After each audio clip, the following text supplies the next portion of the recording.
नमस्कार दोस्तों, आज फिर मैं हाजिर हूँ एक और सच्ची घटना के साथ। दोस्तों, आज की जो सच्ची घटना है वो बिहार जिले की है, जिसके अंतर्गत एक गांव है और गांव में रहने वाले व्यक्ति सत्य प्रकाश हैं। सत्य प्रकाश की पत्नी का नाम उमा है और इन दोनों के एक लड़का भी है जिसका नाम है राकेश।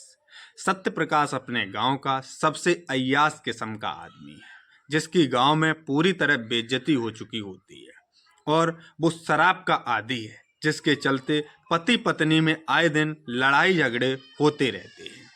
लड़ाई झगड़े यहाँ तक होते हैं कि दोनों में मारपीट भी शुरू हो जाती है। एक दिन सत्य प्रकाश अपने ही गांव की एक स्त्री के साथ संबंध बना रहा होता है, जिस बात की खबर उसकी पत्नी उमा को चल जाती है। उमा मौके पर ही पहुंच जाती है और सत्य प्रकाश को पकड़ लेती है। जब उमा सत्य प्रकाश को पकड़ लेती है तो उमा सत्य प्रकाश से उल्टा सीधा बोलती है और उसके गाल पर एक तमाचा जड़ देती है और वापस अपने घर चली जाती है। इस बात को उसकी जो सत्य प्रकाश है, उसकी जो इस स्त्री के साथ संबंध बना रहा था, वो स्त्री सारा कुछ देख रही होती है। वो सत्य प्रकाश की प्रेमिका उसकी पत्नी के खिलाफ ही सत्य प्रकाश को भड़काना शुरू कर देती है और सत्य प्रकाश इस कदर भड़कता है कि वो वापस घर जाकर नशे में चूर होकर अपनी पत्नी को मारना पीटना शुरू कर देता है। वो उमा को इस कदर मारता पीटता है कि उमा की मौके पर ही मौत हो जाती है।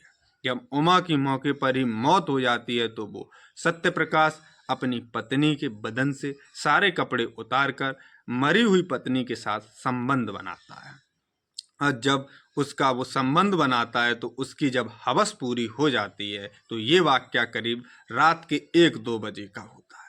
और जिस दिन ये सब हो रहा था उस दिन राकेश अपने घर पर नहीं था। सत्य प्रकाश उस रात्रि में अपनी पत्नी के पैर को उसकी साड़ी के पल्लू से बांधकर घसीटता हुआ गांव के बाहर एक खम्भे से बांध आता है। जब खम्भे से बांधकर वो वापस घर लौट आता है और जब सुबह होती है तो गांव वाले देखते हैं कि उमा की डेड बॉडी यहाँ खम्भे पर लटकी हुई है और इस बात से गांव में शोर मच जाता है कि किसी ने उमा को मारकर खम्भे से बांध दिया है। उधर राकेश भी अगली सुबह अपने घर आता है तो उसे पता लगता है तो वो भी रोता पीटता अपनी माँ की डेड बॉडी के पास पहुंच जाता है और राकेश भी रोना पीटना शुरू कर देता है। लेकिन राकेश जब रोना पीटना शुरू करता है तो वहीं पर मौके पर ही पुलिस को इस बात की जानकारी दी जाती है कि उमा को किसी ने मारकर खम्भे से बांधकर लटका दिया है। तो आनन फानन में मौके पर ही पुलिस पहुंचती है। पुलिस जब वहां पहुंचती है तो पुलिस को कोई सबूत और एविडेंस हाथ नहीं लगते। पुलिस को जब कोई सबूत हाथ नहीं लगते तो पुलिस सत्य प्रकाश से ही पूछताछ शुरू करती है उसकी पत्नी की डेड बॉडी के बारे में। लेकिन सत्य प्रकाश किसी पर शक जाहिर नहीं करता। जब सत्य प्रकाश अपनी पत्नी की मौत के बारे में किसी पर शक जाहिर नहीं करता तो पुलिस को सत्य प्रकाश के ऊपर ही शक चला जाता।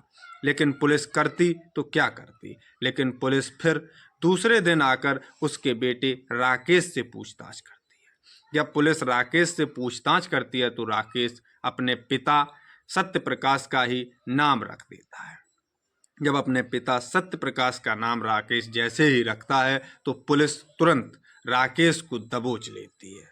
जब पुलिस राकेश को दबोच लेती है तो राकेश से थोड़ी सख्ती के साथ पेश आती है तो राकेश अपना रोना गिड़गिड़ाना अपने बेबी बच्चों की कसम खाता है, लेकिन जुर्म को कबूल नहीं करता।